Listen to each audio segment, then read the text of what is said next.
listening to the Hunter Conservationist Podcast.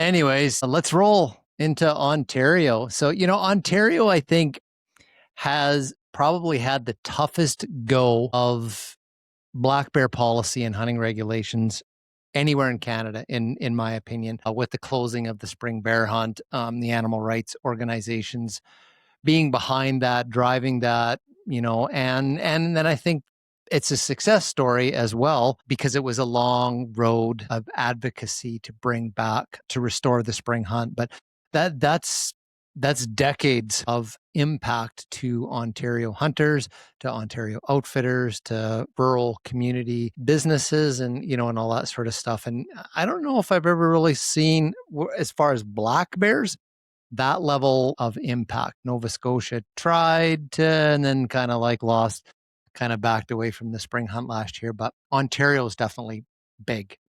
Yeah, for sure. I mean, this- we've, the Ontario Federation of Anglers and Hunters has been,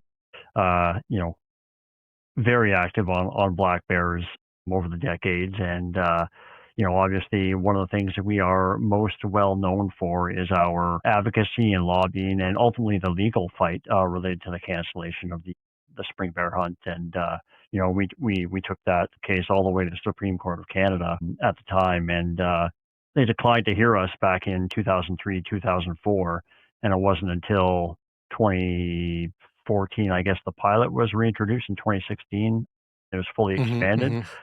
So, a lot of work for those 3 to 4 years between 99 when it was canceled and the final nail in the coffin with the legal judgment, and then that space between 2004 or whatever, and when it was finally reinstated, continuing to push 16. for it. But yeah, it was a long haul, and a good chunk of that was before my time. But the OFAH never really gave up our belief in the value of black bear hunting in general, but also spring bear hunting specifically. Yeah. So, and the sustainability totally. of spring bear hunting too, right?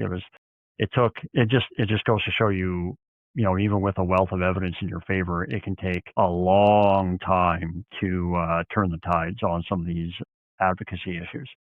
Yeah. No, exactly. And you guys have a great, and I've promoted it before, kind of like the advocacy steps, right? Like the the anti-hunters, oh yay, the spring bear, they gave up, but you guys kept going at it, new science, this, that, and then you turned the policy makers around and they were caught with nothing. So great, template. I actually don't kind of quite see that happening with grizzly bears here in British Columbia, but a model, a case study in efficiency. But what caught my, sort of on the radar screen, you sent it to me a while back, was so the province has some proposals for black bear changes to black bear management in the province. So the goal of this episode is going to be to learn what those are from you, and to give Ontario hunters the knowledge, background, understanding, talking points to then be able to engage,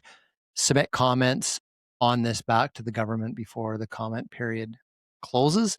So that's the goal of this episode. So, hey, everybody, it's Mark Hall, your host. And it's Curtis Hall, your co-host. The Hunter Conservationist Podcast is proudly brought to you by J. Martin Taxidermy, a family-run business driven by passion, tradition, and a deep respect for the outdoors. Founded by avid conservationist Jesse Martin in West Kelowna, BC, J. Martin Taxidermy brings generation of hunting heritage and artistry to life. Born and raised in the Okanagan, Jesse grew up surrounded by the wild, inspired by a home filled with taxidermy that felt more like a museum. What began as a hobby quickly grew into a lifelong calling, fueled by formal studies in wildlife and forestry conservation, and then refined through professional taxidermy training at the Penn School of Taxidermy. With a commitment to excellence, Jesse continues to hone his craft through national conventions and seminars, ensuring that every mount tells a story and preserves a memory. I got a bit of information the other day from some family of ours who hunts with Jesse. He said he was talking to Jesse the other day, and he said, I'm finally getting caught up from all the stuff from the hunting season, and a big outfitter from up north dropped all the all the trophies The year's from hunt. the seasons and said, all right, Jesse, get them done.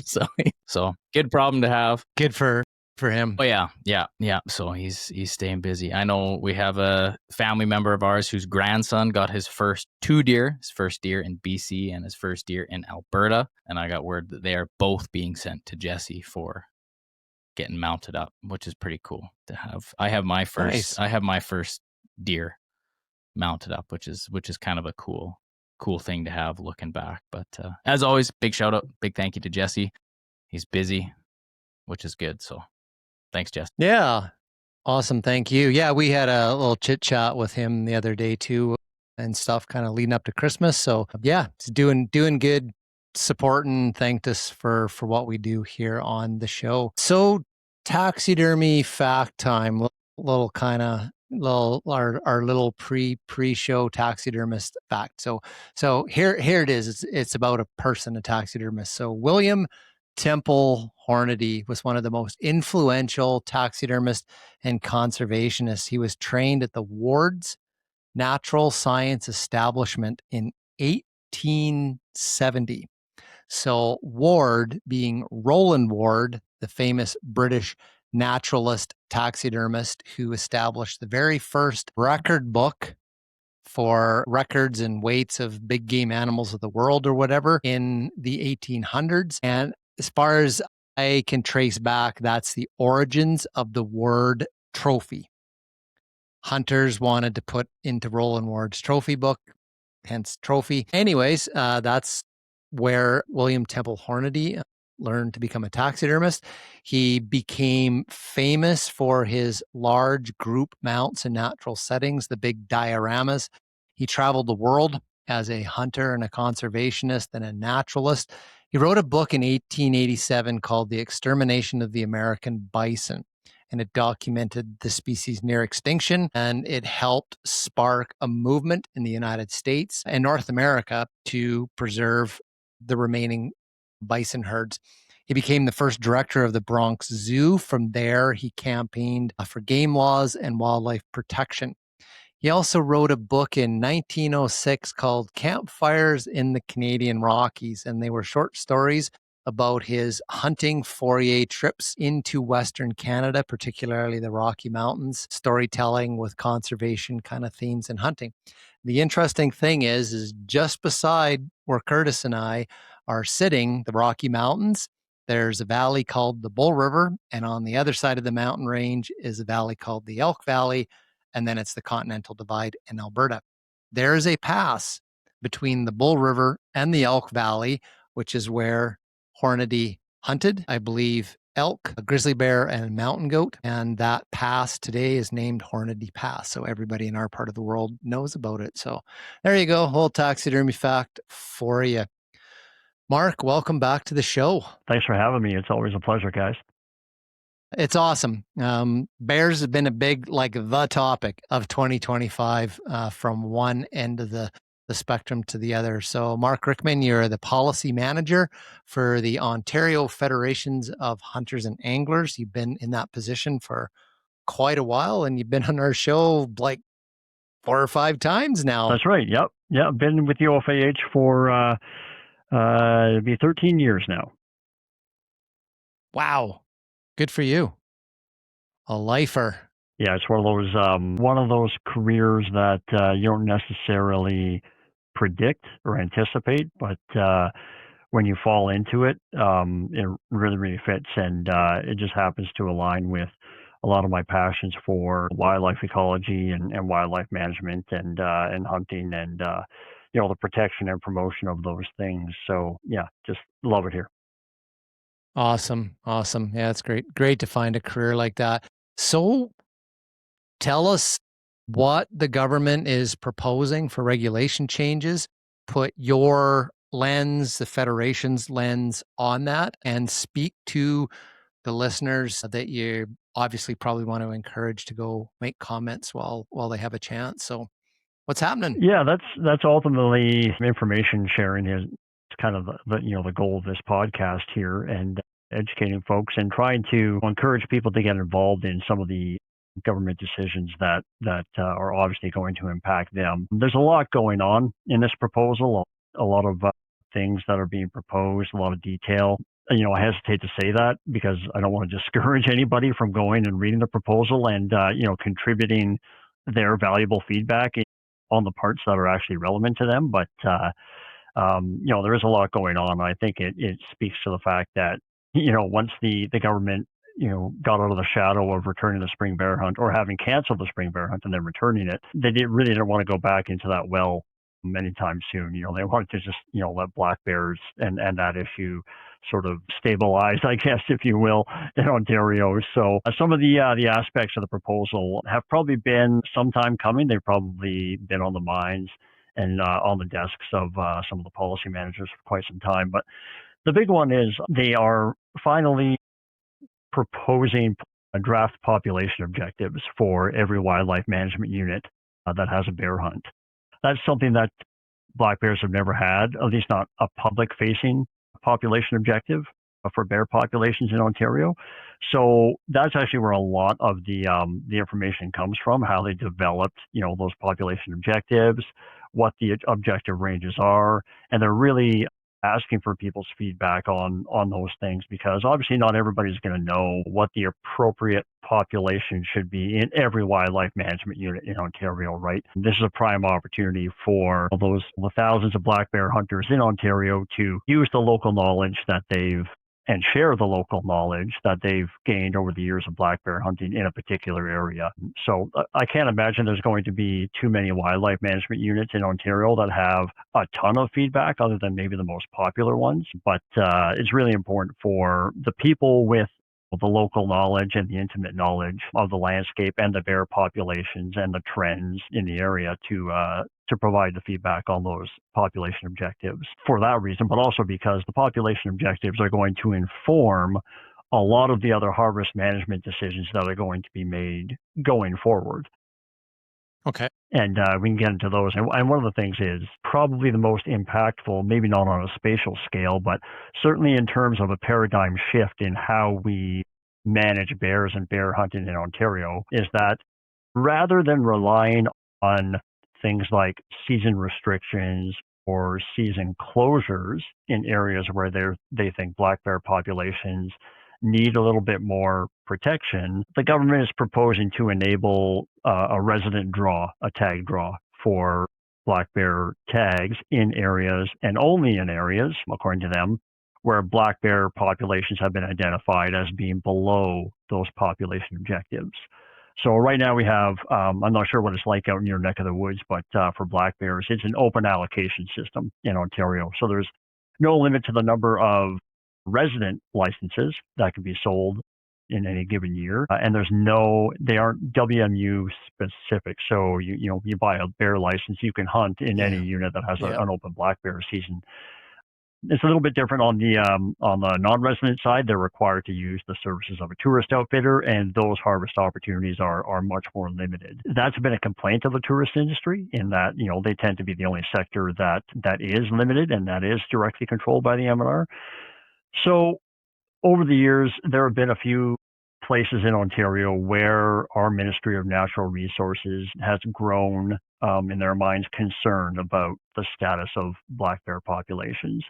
And as I said, rather than relying on some of those more blunt policy instruments like closing the season, they're proposing to enable a tag draw and use that in areas where it might be needed. So that's, I think, one of the more impactful potential changes. It's an interesting one. We have a tag draw for moose in Ontario, for instance. You have a bunch of tag draws out in BC. We have a tag draw for antlerless deer, for instance, right? And we've never had one for black bears, and it doesn't look like we're going to have one at a broad spatial scale, but the government is rightly or wrongly concerned about some black bear populations in Ontario. Okay. Yeah, I could see that, I'm just thinking like I've been going out to this area for 10 years. I don't get a bear every year, but it's like, it's my trip. Yeah. It's my thing. And then all of a sudden it's like, well, now your odds are like 1 in 750 to draw the tag, right? So I would feel for folks like that, right? It's an experience, not a guaranteed harvest for them. And then all of a sudden they're like, well, that's it. Go fishing. Yeah, exactly. And I mean, the silver lining, I suppose, of a tag draw is that it does continue to allow a certain level of hunting. Whereas Yes, closing as the opposed season, to like a closure. exactly, right? So 100% agree. you would go into a wildlife management unit and we would have to be notified in advance, but folks would have to pay attention as to whether or not the unit that they always hunt bears in actually has an open bear season this year, right? Or whether or not it has a tag draw going forward. So it's something that, while I don't necessarily agree with the need to do it at this point in most, if any, wildlife management unit in Ontario, just enabling the tool is probably a good idea because, like I said, it does allow for a little more precise control of the harvest without completely eliminating hunting. And that's the business that we're in, trying to promote black bear hunting, all kinds of hunting, but also balancing those with sustainability goals and things like that. So that's why the population objectives and hunter feedback into those population objectives is absolutely vital because, like I said, those are going to determine when something like a tag draw is implemented. So as you can imagine, once a population objective range is finalized for a bear population, and they get updated population information for that unit, if the population is estimated to be below and outside of the population objective range, they would consider implementing a tag draw, right? But the question becomes, like, it's an important, and I've said this to the government on multiple occasions, that there are a lot of people within the government that feel like we have been over-harvesting bears in some areas.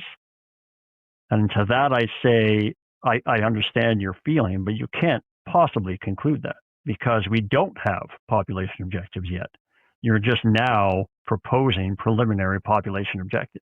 So how can you say that we've been harvesting too many bears when we don't know how many bears we want in a given area? Yeah. And that's what this too many is relative to something. Exactly. There are some areas where we may want to reduce the bear population, right? So we would want to see a gradual decline in that population. There's probably not a whole lot of areas like that in Ontario because most of Ontario is stable.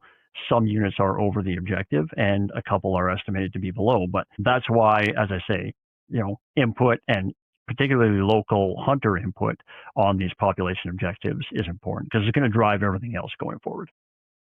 Yeah. It's really interesting because in BC, where we have limited entry hunting, the draw system. The premise behind it is it's implemented originally. It was implemented on species that were susceptible to overharvesting, which wasn't everything. So the big ticket ones were mountain goats. In some places, they were mountain sheep, and what's the other one? Grizzly bears. So more sensitive species. Deer, moose, everything else. It was like they're just watching the harvest and it's kind of plus or minus the same for decades. So the biologists were like, nah, nothing's bad's happening. So I don't feel black bears are a sensitive species from that regard. They're a little bit more like the white-tailed deer, right? Bad berry crop, survival's down, but then harvest is down. And to me, if they had enough data that were showing the ups and downs of the population, but were confident that hunters weren't increasing harvest while the bear population was going down, then suppressing it. White-tailed deer are the same way. It's like hunter harvest goes up, the population's it up. If the white-tail population goes down, hunter harvest is just down.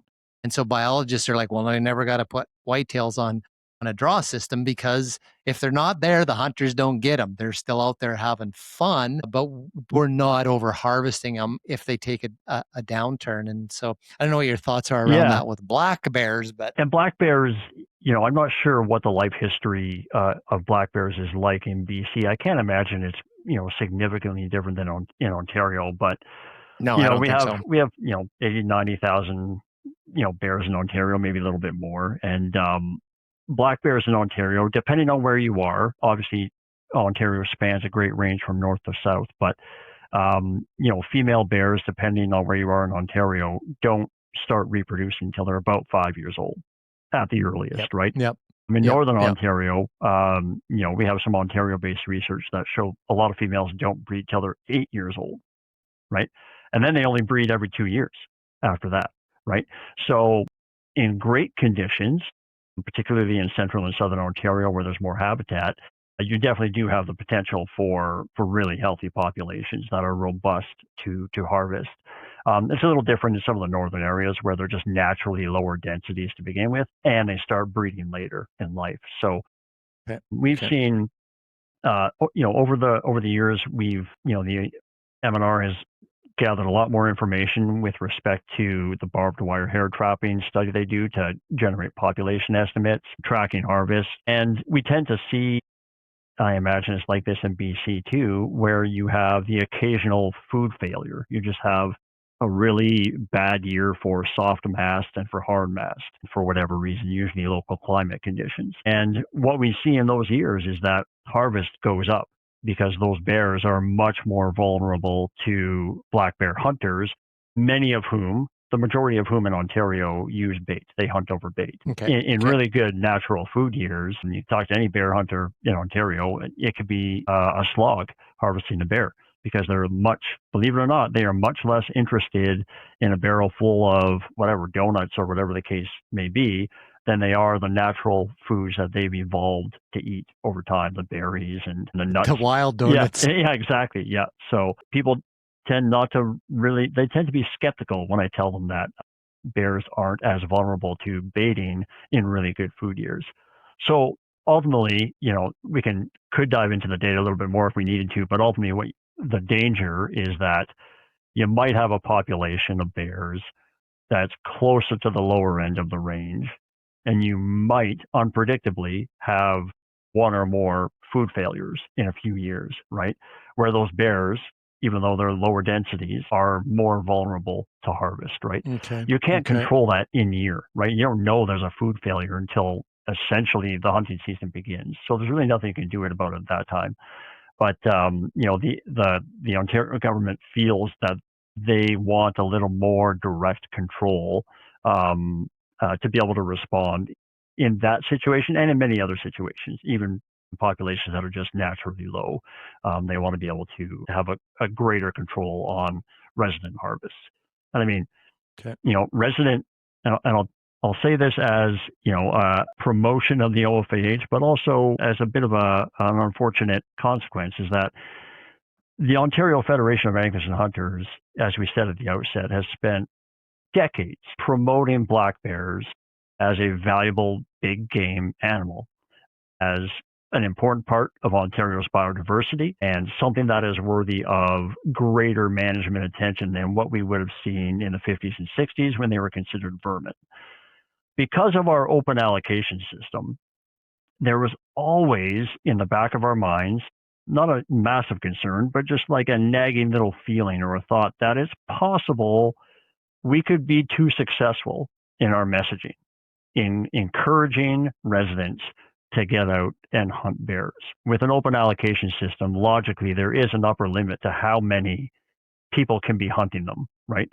Without sort of any limits on their harvest. I don't think we're at the place quite yet where that's absolutely necessary to impose a tag draw or even season closures in most areas. But, philosophically or theoretically, it's possible. If you have no way to control hunter numbers, if resident harvest continues to increase at the rate it has been over the last 5-6 years, then at some point it could become a concern. So I understand, the government's desire to have greater control over it. I don't know if it's necessary yet.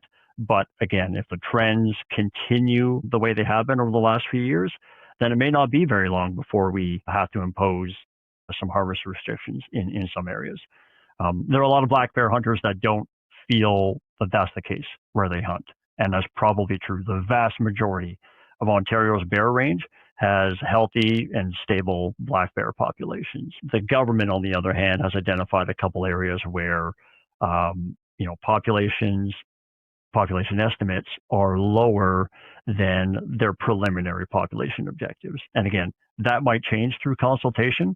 Consultation might shift all of those population objective ranges to the point that the populations themselves are within them, right? We can't predict that at this point, but certainly based on the preliminary information that the government has put out, there are a few that they are concerned about.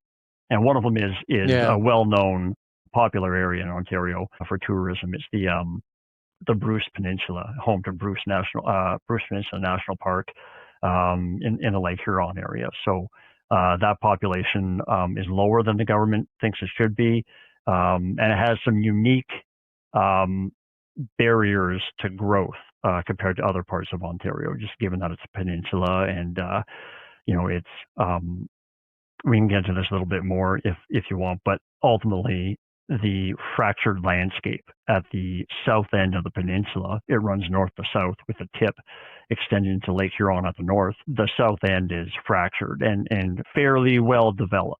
So there's really no emigration of bears from outside the peninsula onto the peninsula. So low genetic variation, probably not an immediate concern right now. It's not going to cause the bears to disappear on the peninsula, but long term, that's something that is probably going to need management attention. Yeah. Okay. One of the things, let's see whether or not this has been thought of. In BC, there's this term that they refer to called waterbedding. And so what they're concerned about is when you impose a restriction, so let's just say 2 units side by side, and 100 hunters went in one unit and 100 hunters went in another unit. And all of a sudden you put the one unit on a draw system and say only 10 of you are going to get to go into that unit. Guess where the other 90 go? They go into the other unit, right? So it's the idea. It's like a waterbed. If you push on one end, there's wave ripples and goes.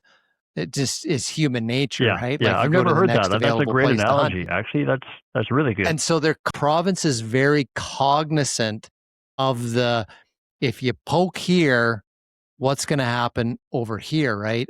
So, because then all of a sudden that unit gets over harvested. People are bitching and complaining like there was so many guys here this year and like that. And then the next thing you know, well, we got to put that one on a draw system and then away you go. Yeah, exactly. It's this domino effect, right? Yeah. So. Yeah. And I mean, when I've been referring to wildlife management units, that's the spatial unit that we draw moose tags on, that we hunt on and so on and so forth. But for the purposes of this consultation and for black bear management in general, they are grouping, several neighboring wildlife management units together in what they're calling wildlife zones. And that's sort of the spatial scale that they're going to manage on, because that's fairly similar to the spatial scale that the barbed wire hair trapping data is collected on.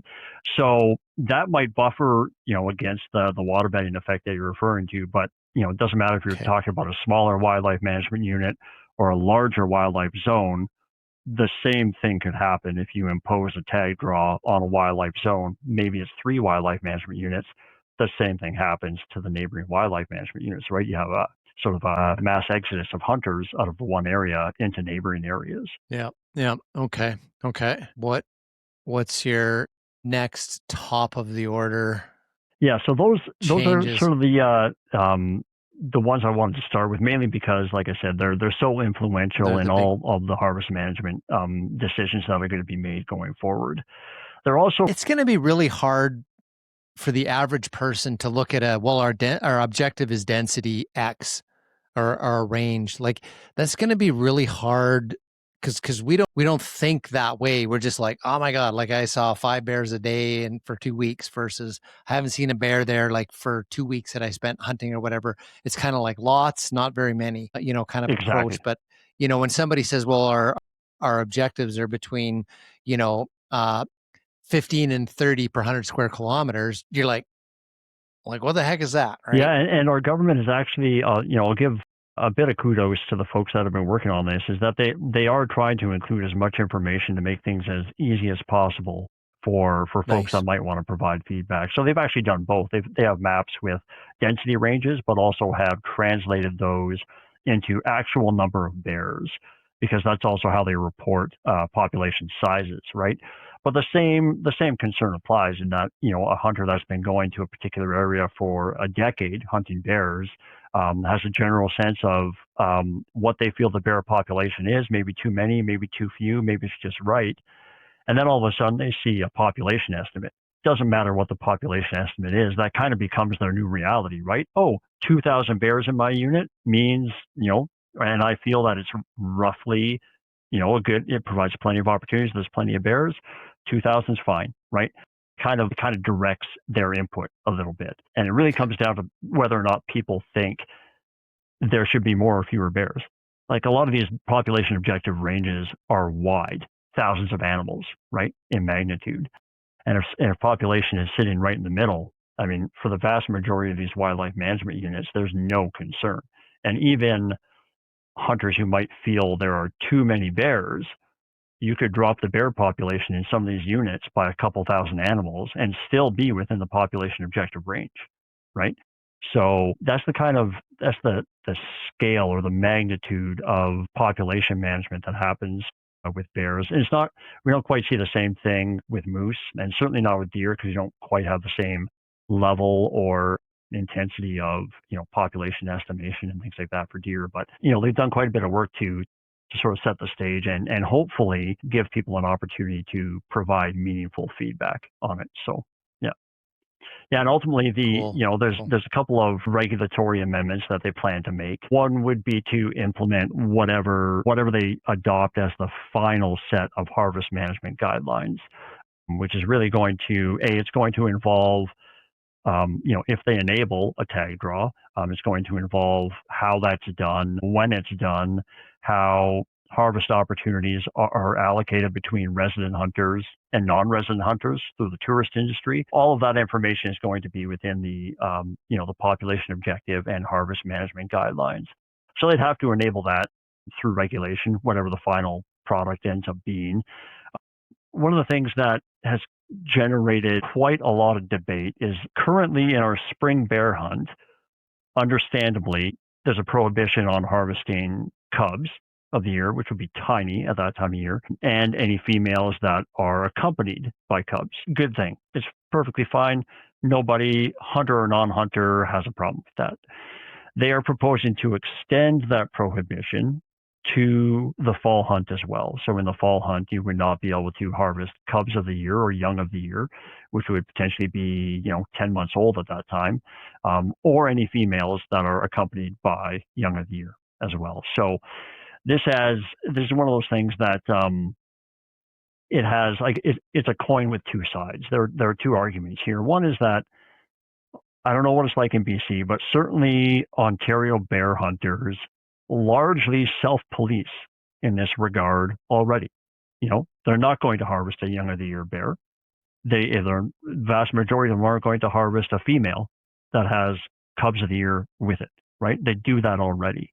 So the question becomes, on the one side, if we're already self-policing and the level of self-policing is sufficient to maintain sustainable bear populations, then why does the government need to make it a formal prohibition in legislation? The flip side is that, anti-hunters are going to say, well, if you're already self-policing and you're already not doing it, then there's no impact to you. And you shouldn't mind if we make it illegal, formally illegal, right? So that's been sort of the source of quite a bit of debate, even within the hunting community, but certainly between hunters and non-hunters about whether or not that is something that is actually required and whether or not it's actually going to have any tangible benefit whatsoever to black bear populations. Yeah, interesting. Yeah, ours here, it's across spring and the fall season. It's just a statement: no person shall, harvest under a year accompanying. So same thing with mountain goats. That's with them as well. And most Canadian jurisdictions are actually like that, and that's one of the justifications that the government is using for this, is that, hey, we're one of two Canadian jurisdictions that still allows this. That in and of itself is not sufficient justification in my mind, but that is something they're saying. And even if you look at northeastern American states around Ontario.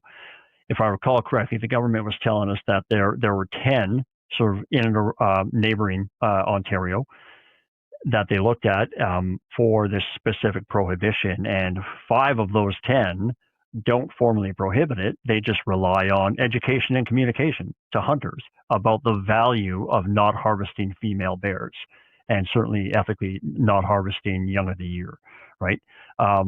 So there's a bit of a disparity there, depending on where you are in North America, whether or not people or jurisdictions formally prohibit it, or if some of them simply just rely on education and communication.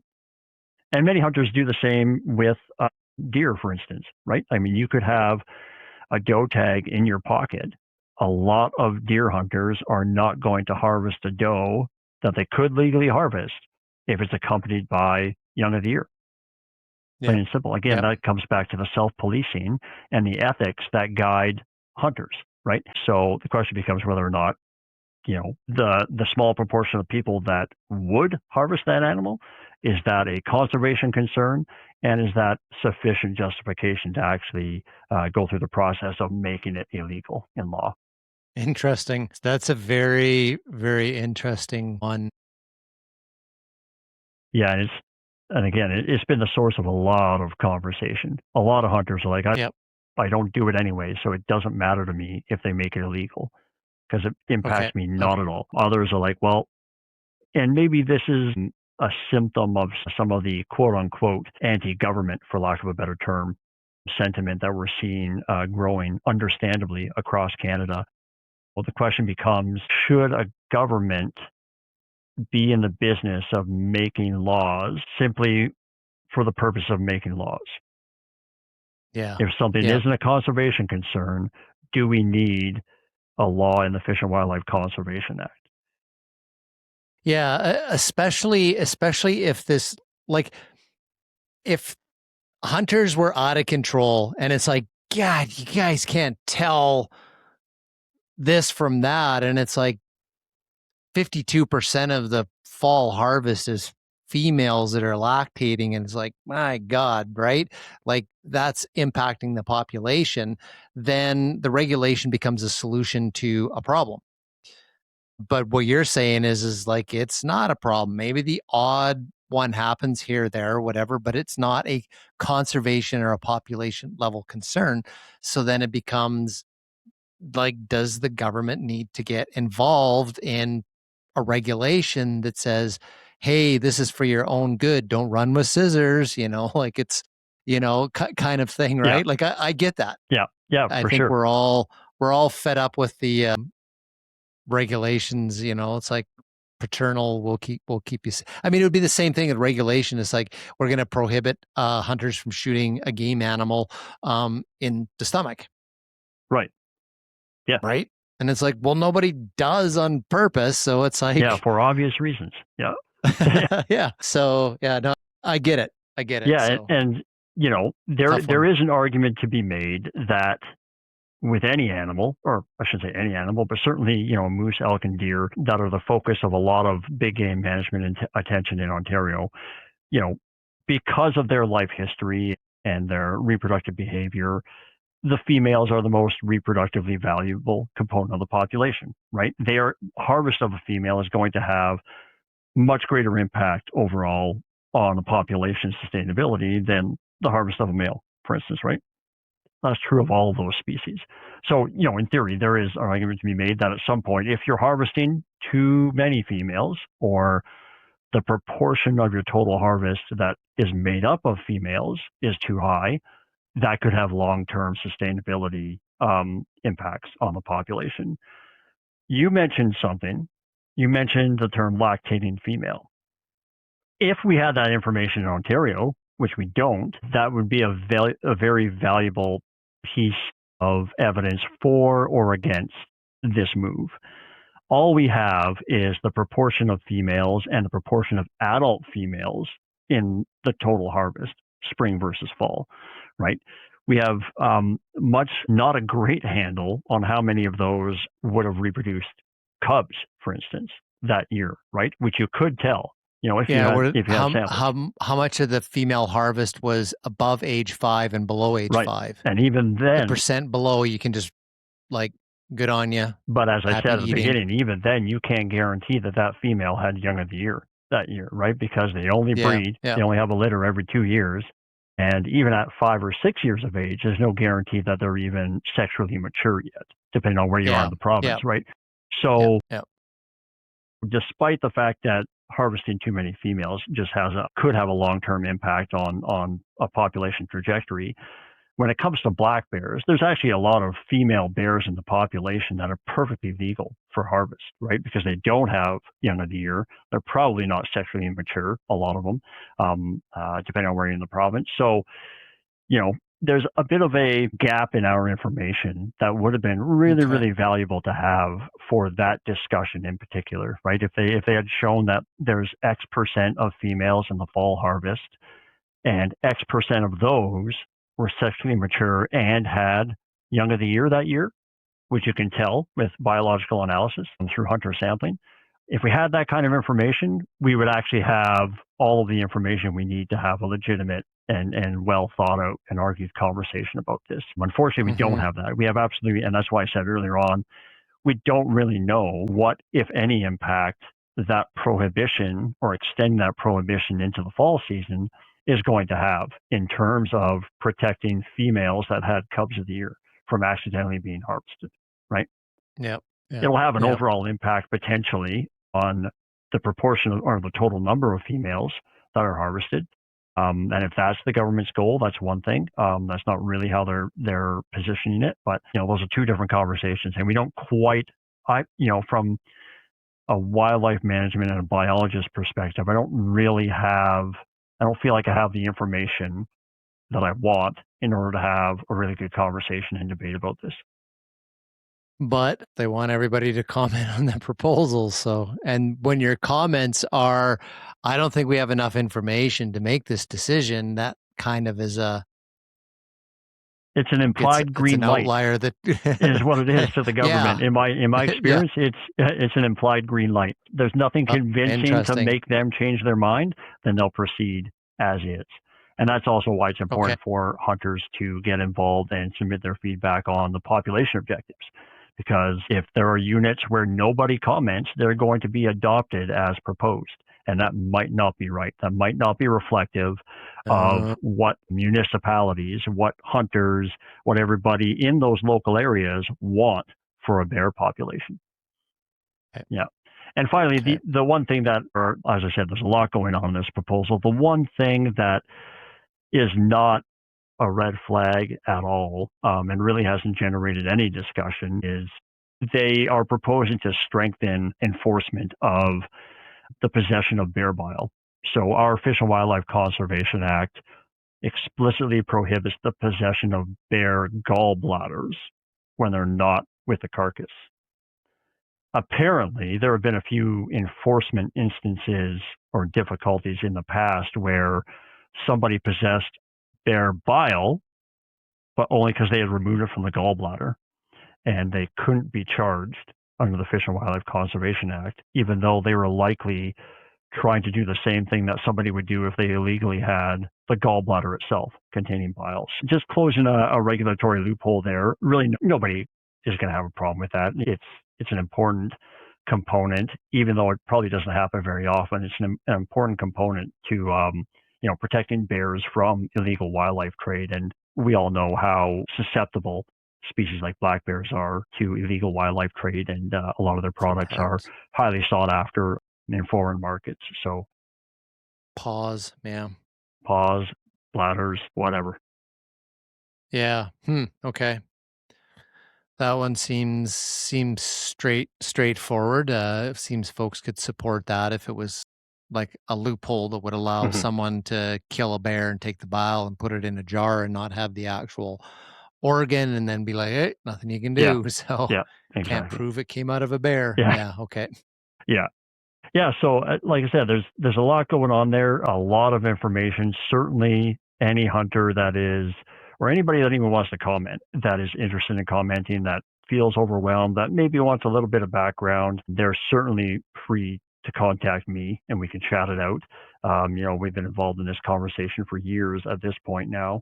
So they can do that. But I certainly encourage hunters to review the material, provide feedback on the stuff that is relevant to them. Not everything is going to be relevant to them, but like I said, hunters have, they're the boots on the ground. They have the local knowledge that, generally speaking, our government doesn't have anywhere in the province, particularly with bears. So it's really important to provide that feedback and that perspective.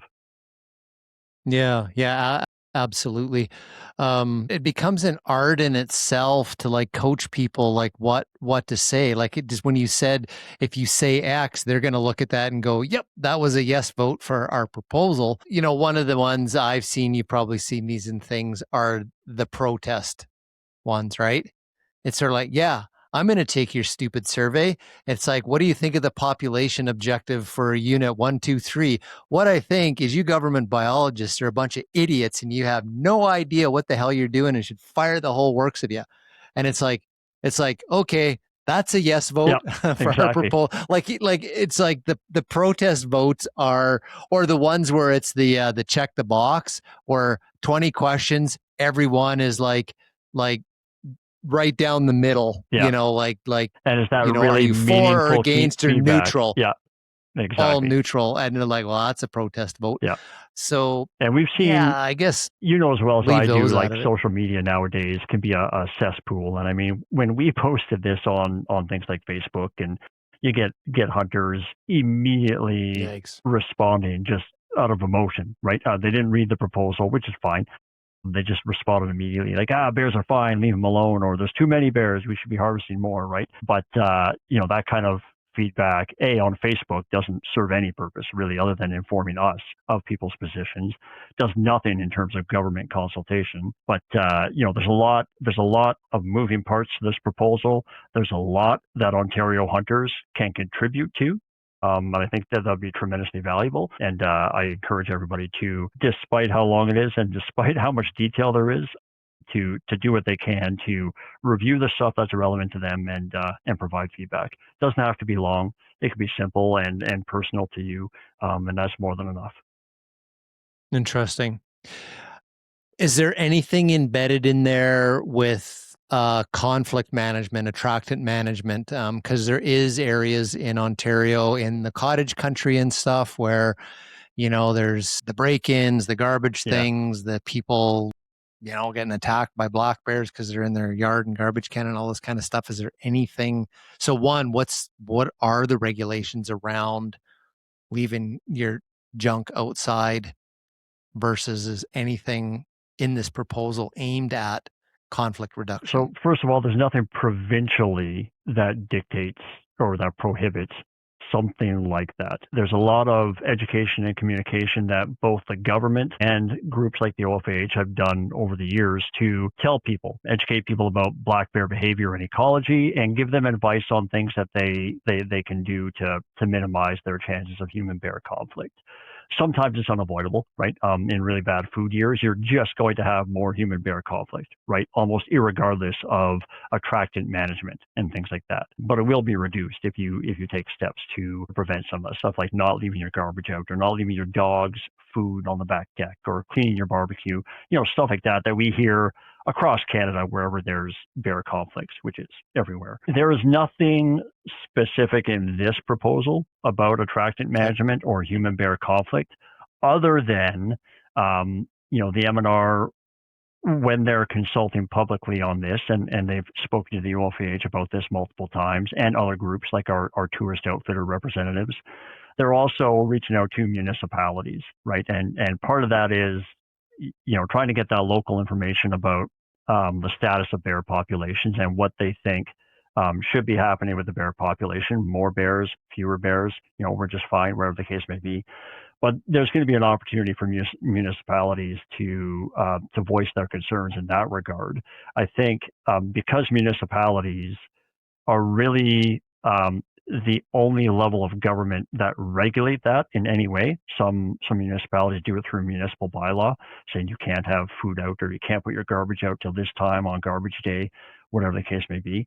They'll have an opportunity to share some of that information and provide their feedback to the MNR through this, but that's not the purpose of this proposal.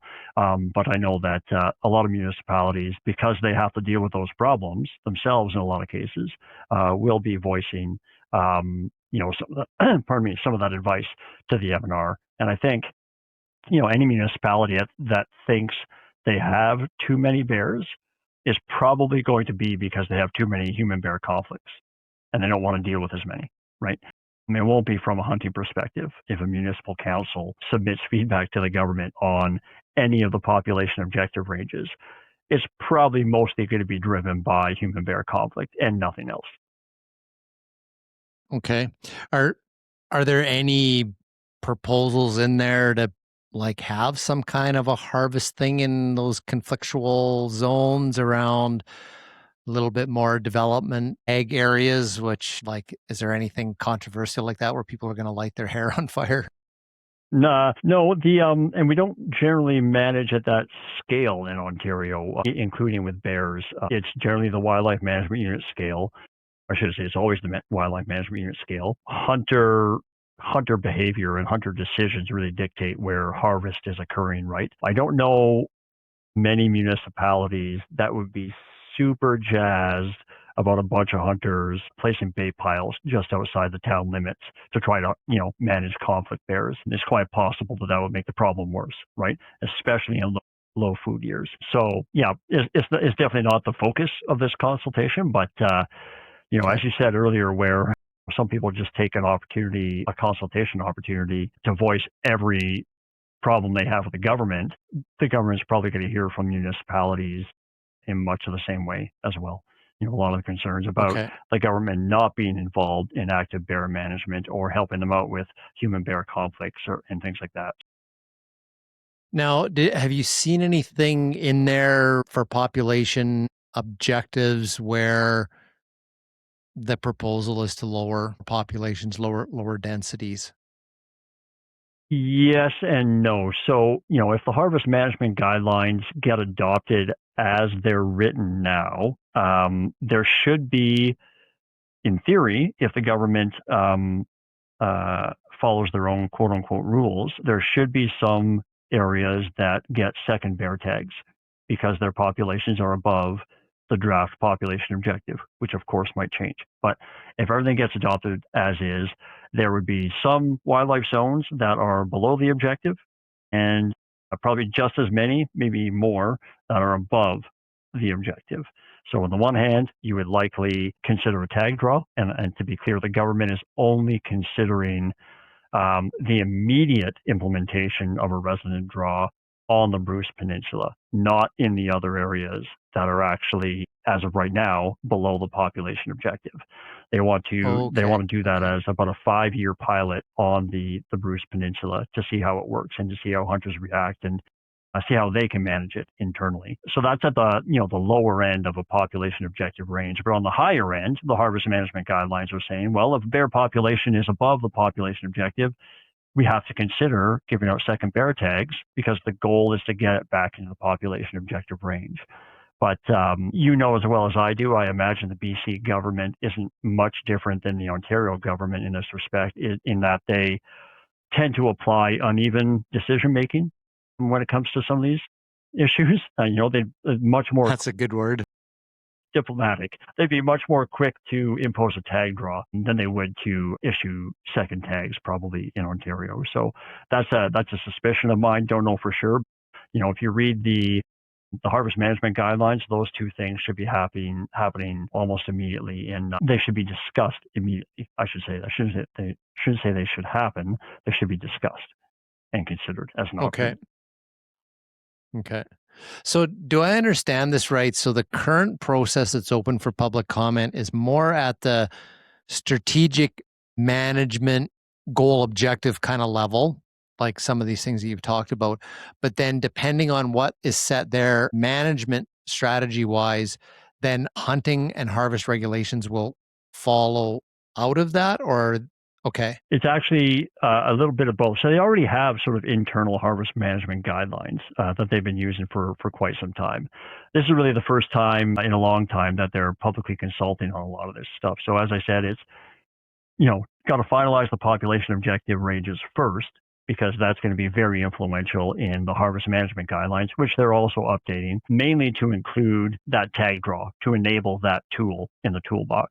But also some of those things that I talked about with respect to how to allocate hunting opportunities between residents and non-residents. And I haven't really touched on, the tourist outfitter side of black bear hunting in Ontario, but because I'm not an expert in it by any means, but they've had years and years of complaints about how that system is run. And there's a lot of, I would say, certainly perceived unfairness and actual unfairness in how some of those harvest allocations or harvest opportunities are allocated between different bear outfitters in Ontario. We have some wildlife management units where a tourist outfitter might have a really small bear management area in terms of the number of square kilometers that they can hunt on, and a relatively high tag allocation, and other operators in the same area, and their BMA is much, much larger, but they have a much, much smaller allocation, right? It's not Okay. necessarily related to how much huntable land you have. And a lot of those unfair aspects have been a long-standing complaint of tourist outfitters, and rightly so, right? So the MNR is taking this opportunity, along with all this other stuff I talked about today, to gradually, or at least to begin the transition process of addressing some of those problems within the tourist outfitter side of things. Interesting. See, here in BC, black bears, general open season, 2 tags per year per hunter. It's not a quota animal. It's not a draw animal. There's no concern with total harvest level. So I can take 2 a year. They can sell unlimited numbers of tags, and the outfitters aren't capped, because there's just no reason to cap anybody. When they add it all up, they're not even coming close to the amount of bears that would, technically be needed to be harvested every year. It just, everybody that buys a bear tag is not filling two bear tags. So there's no concern of over harvesting at a provincial scale. It's not a sensitive species. It's not on draw. So the outfitters are open to book as many black bear hunters as they want. Interesting. And it's not an issue. But when you come to something else like sheep or mountain goats or whatever, or moose that are on draw, there's an allocation system that says, okay, in this region, the allocation policy says 75% of the moose that are harvested should be residents, 25% by non-residents. And then there's this whole system of X tags, X quota, and all of that kind of thing. So, but black bears, white-tailed deer, stuff like that, it's just like, everybody can harvest whatever, and nobody's concerned, about the harvest levels. So do they have good population interesting. estimation methods in BC for black bears? Like, do they have good estimates or a good handle on the number of bears that are in the province? No. The population estimates have been made actually from just like a couple of studies. One of them was actually tagged on as the appendix of a grizzly bear hair study, where they took the black bear hair and then, basically they got like a high density zones in the north between X number of bears, in the south, lower densities, X number of bears, do a calculation. It's anywhere between like 100 and 180,000 bears in the province. And if you just look at the harvest, over the decades, it's not really going up. It's not going down. It bounces, around. And it's not even remotely, I think, a concern at a provincial level. So it's, not a good word in wildlife management, but it's kind of a free for all. Right. It's Yeah. just like everybody buy a tag and take your guided client out, or, they get their caribou, get a bear tag, back out you go. And I mean, with a high enough population and a low enough interest from hunters, that's a perfectly, justifiable way to manage bears, right? I mean, if that you have a really high bear population and your hunter numbers aren't extreme by any means, then you can justify that. I mean, the story of black bear hunting in Ontario has changed over time, right? So prior to the cancellation of the spring bear hunt, there were more non-resident bear hunters in Ontario than there were resident bear hunters. The cancellation of the spring bear hunt kind of turned everything on its head. Resident numbers started to climb just as, fall bear hunting, essentially, right? And there's a bit of shift in hunter behavior and targeting of bears. And we've seen a relatively steady increase in resident hunter numbers in Ontario. And again, like provincially, I don't think we're harvesting more bears than we should by any means. But hunter distribution isn't random across the landscape either, right? I mean, hunters, there are some wildlife management units that just have better bear hunting and more bear hunters. Maybe they're closer to a large urban center, or the habitat is great, access is good, whatever the case may be. So it is because of the value of black bears as a big game animal, additional management attention is not a bad thing by any means. That doesn't mean we agree with all these proposals or all the details of the proposal, but the fact that the government is at least giving consideration to bears, and much more so than they have in the past, is a good thing. Yeah, I completely agree. Now, here's an interesting one. It's open for public comment. We're seeing all types of things. We saw Nova Scotia last spring flooded the public surveys, big anti-hunting campaigns all over the place. I literally saw folks saying, like, hey, just log on, put a Nova Scotia postal code in, and it will allow you, even though you're not a resident or proper owner, to submit your. And so then the government was like, oh, shit. So apparently they sifted out all of the fraudulent postal code ones that weren't Nova Scotia residents. I don't know how they did that. Anyways, they said they did. Florida just opened up its hunt for the first time for a long time. And there was all this stuff of people, the anti-hunters buying the tags, because then, you'll save the bear. They're offering to pay hunters like $2,000 for their bear tag now if they got drawn or whatever. So sometimes people don't like when you talk about these things because you give people ideas. Yes. I give the anti-hunting community credit. They figure this stuff out on their own. Can you game this system if you're an anti-hunter? The current proposal system where they're talking about density objectives, can they go on and flood the system saying, no, we think your density estimate's too low, should be twice that, and doing all of this gaming to push the numbers up so that there's no need for increased harvesting if it's below, or other areas they might be like, no, it's way lower than that, way lower than that. No, we disagree with the draw system. Just close it if it's below your population threshold. Yeah, so I don't know if I would use the term gaming, because really what our process allows, it's through the Environmental Registry of Ontario. It is public consultation. It's everybody in Ontario, ideally, right? So the folks that hate bear hunting, the government wants to hear from them as well. But you bring up a really good point, and I think it's important to sort of bookend the conversation in this way. I guarantee anti-hunters are going to be responding and providing feedback on this proposal. So for that reason, if that's the only reason that hunters get involved, then I'm fine with that.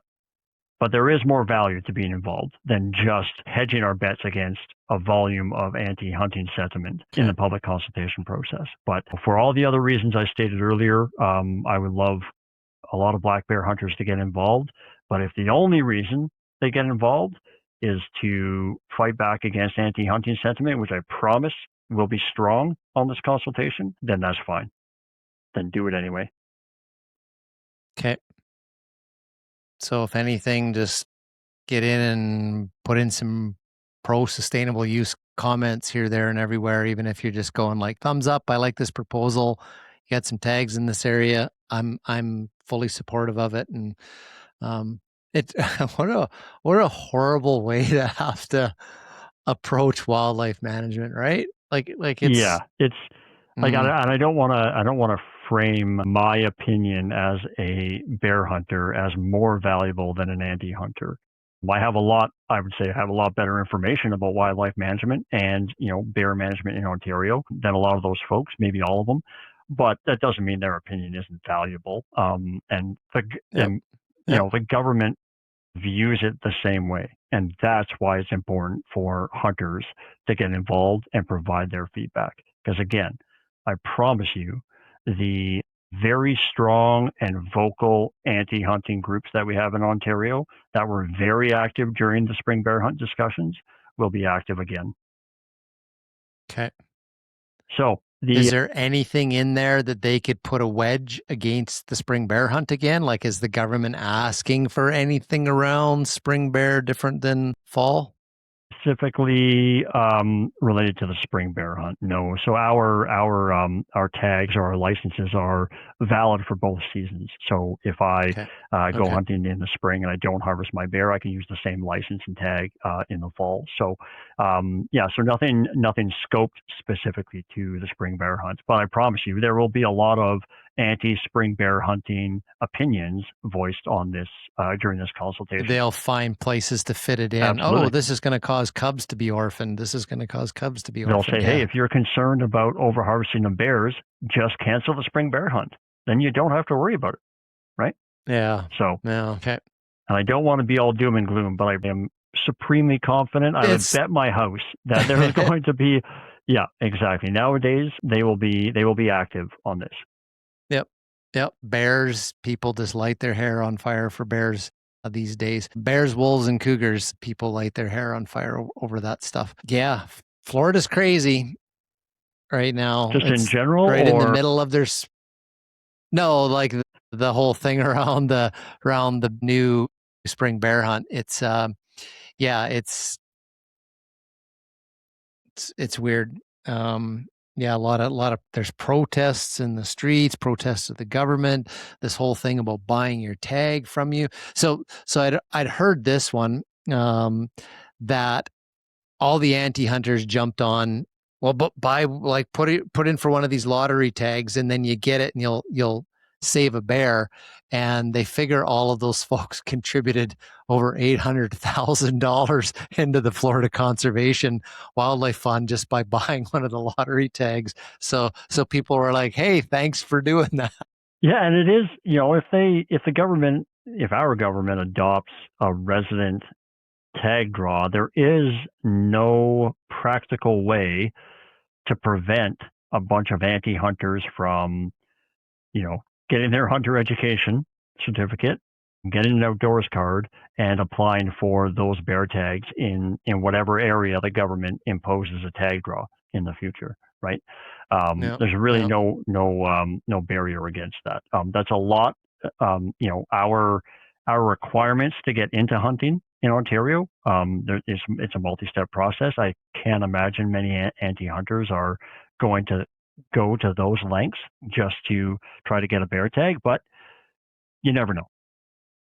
Curtis, what were you going to say? I was going to say I watched a podcast episode with a couple guys that were talking about the Florida bear thing, and they said just that the anti-hunters that went out and bought tags contributed however many dollars to conservation. And then they said that the way the system works in Florida is next year, they're going to look at all these tags that got bought and they're going to be like, there was X number of tags sold and a bunch of them didn't get filled. So obviously our harvest is down from what we want. So we're going to bump the black bear quota up and issue more tags. So they're like, well, thanks for donating to conservation and you're just going to give us more tags next year. Yeah, exactly. Yeah. Because, if you have a system where, the number of tags you allocate for a certain species is based on like the tag fill rate in the past, which is that's how it is for moose in Ontario. Yep. If you have hunter success. Yeah, exactly. Yep. Right. So, I never even thought of that. That makes total sense that now, because fewer bears were harvested, they can give out more tags next year, right? To try to, because they're trying to harvest 1,000 bears. Exactly. Yep. And if hunter success is only 10%, and that was 200 bears, then it's like we need to put out 5,000 tags to get 1,000 bears. Yeah. So yeah, it looks weird on paper because you're like, holy smokes, what a shitty bunch of hunters, right? But yeah, can't find a bear if their life depended on it. Mark, where can folks go to get at the survey? What does OFA have on the website? Where can folks get more information? Who can they talk to? Just tell us all of that ways of people to reach out to you. Yeah. So before, if anybody, like I said, if anybody has any questions and wants some background information, wants, sort of a wildlife management or biological perspective on some of this stuff, they are free to contact the OFAH and talk to me, via email or on the phone or whatever the case may be. With respect to, getting access to that information and submitting comments, pretty much everyone in Ontario is familiar with our Environmental Registry of Ontario, which houses all the environmental related proposals, including this one. So if they go there and they just search for black bear, it'll be one of the first open consultations that comes up. And if they click on that proposal, it'll give a summary of the proposal itself, and at the very bottom, it will give you two important things. It'll give you the supplementary information, which is the draft population objective document and the draft harvest management guidelines that they're looking for comment on. And at the very bottom of the page, it'll actually give you the links and the contact information for submitting comments. And there's various ways that folks can do that via the phone, email, the submission form on the ERO itself. So there's plenty of opportunities there. Like I said, a lot of information might seem overwhelming to folks, but super important that black bear hunters get their input in there, and anything that the Ontario Federation of Anglers and Hunters can do to help facilitate that, we will do. So don't hesitate to reach out to us. And the deadline, unfortunately, we have a holiday right in the middle of between today and the deadline. The deadline is January 5th for comments. Okay. Yeah. Well, I mean, there's still time. This episode's out mid-December, so it's online stuff, right? So if you want to sit down in front of the computer on Christmas morning and fill the just a minute, kids. Yeah. Don't unwrap it yet. This is more important. Folks could do that. So maybe it's a good way to get out of the family dinner or whatever. If you're like, oh my God, this family drives me nuts. I'm going to go do the bear survey. So, okay. Awesome. Yeah. Really, really good. I hope. Yeah. I mean, I hope it's a positive thing, right? Engaging the public, openly talking about it. I think I really like what you said. Like it's elevating black bear management. Like it's still another incremental step of taking it up a notch in the province of Ontario. And that's good. Maybe something like this is going to inspire or precipitate some more of these conversations after this to be addressing the science piece that you were talking about at the opening, going, as a biologist, there's some things I would like to have happen. So what are those? Flag those and move that process forward to say, hey, this zone, everybody thinks this is a priority. We got to get on, this data or that data. So I hope something like that comes out of this, as well. It's a positive thing. Yeah, it's a strong signal of the government's current willingness to actually talk about black bears, and it's not something that we've had in quite some time. So it's a bit of a breath of fresh air. And some of this stuff is, particularly the population objectives, are long overdue. Okay. Awesome. And I assume, like everywhere across Canada, that the government will be consulting with First Nations in government to government conversations about the same package and getting a sense of what the nation's impacts are, what their goals and objectives and what they're seeing on the land as well. So there's going to be this big piece, that decision makers are going to have to take into consideration, both Indigenous peoples and this public consultation. So big undertaking. Yes, sir. Cool. Well, Mark, thanks so much for filling us in. Thank you. And making yourself available. I think that was probably one of the greatest things that came out of it is people know a bit more. And I think the people that are super pumped, super engaged, probably have the most information and experience in their heads. And they're going to want to talk to you to say, How do I make sure I Yeah. get this right? Yep, perfect. And that's what we're here for. That's a big part of what the OFAH does is gathering feedback from hunters and ultimately ensuring that the government is giving due consideration to the wants and desires of the hunting community and the fishing community in Ontario whenever they're making a decision. And this is just the most recent example. Yep. Awesome. Curtis, take it away. Right on. Hunter Conservationist Podcast is brought to you by J. Martin Taxidermy. He's busy, but he could probably still squeak in some of your work if you got some last minute stuff from the hunting season. I know I got a couple buddies that are sitting on a couple whitetail capes, and they're like, am I going to get it done? Am I not? Like, they're kind of humming and hawing. And if that's you, I'd say just go for it. So send it off to Jesse. Get him to do up your deer or your elk, or, as I always said, life-size moose. Your black bear from Ontario. Yeah, your Ontario black bear. There you go. You can get Jesse to get that all life-sized up for you. Actually, I've always liked the half life-size bears.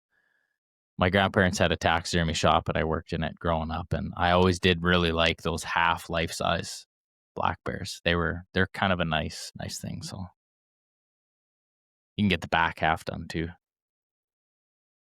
But anyways, as always, big shout out from us to Jesse. Thanks for supporting us here in 2025. Yeah. Thanks, Jesse. Perfect. Again, Mark, thanks. Thanks to the Federation for allowing you to come on and speak on their behalf about the public consultation on black bear management policy proposals for Ontario. I think it's I just super appreciative and just want to pass my appreciation on to the board and the folks that you have to ask to get the thumbs up to come on the show. So I do appreciate that to the Federation. So, and all the members that make it up. So good luck. Looking forward to seeing how this shakes out in Ontario and where this takes the future of bear management in the province. So thanks for listening, folks. This is the end of 2025. So we'll see you in the next episode in 2026.